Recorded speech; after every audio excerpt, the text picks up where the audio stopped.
चीन से विवाद के बीच सरकार का बड़ा फैसला, आईटीबीपी में भर्ती किए जाएंगे 9,000 जवान।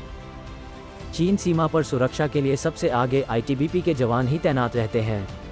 अप्रैल 2020 के बाद से भारतीय और चीनी सेनाओं के बीच कई बार आमना सामना हो चुका है। इसकी वजह से जून 2020 में पूर्वी लद्दाख की गलवान घाटी में दोनों सेनाओं के झड़प भी हुई थी।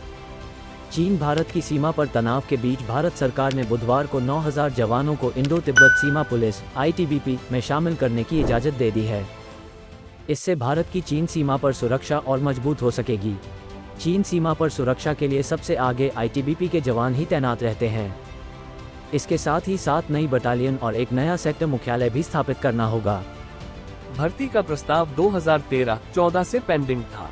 गृह विभाग के एक अफसर ने इंडियन एक्सप्रेस को बताया कि आईटीबीपी में जवानों की भर्ती का प्रस्ताव 2013-14 से पेंडिंग था। शुरुआत में इसमें 12 नई बटालियन बनाने की बात थी, लेकिन अब इसे घटाकर 7 बटालियन कर दिया गया है।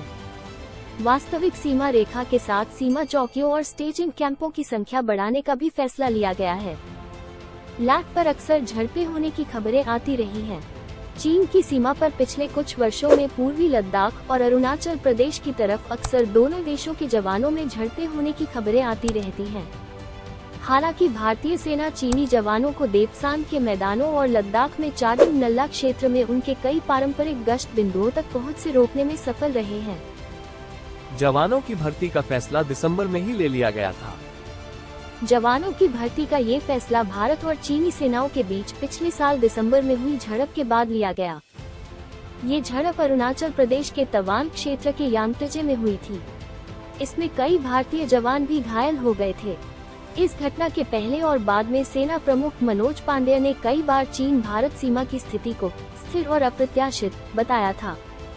अप्रैल 2020 के बाद से भारतीय और चीनी सेनाओं के बीच कई बार आमना सामना हो चुका है।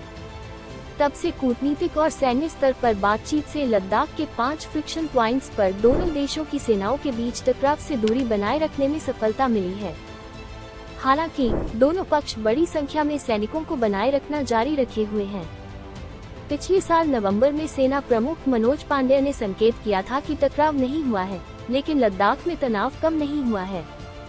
जहां तक चीन की पीपल्स लिबरेशन आर्मी का सवाल है, उसमें कोई खास कमी नहीं आई है।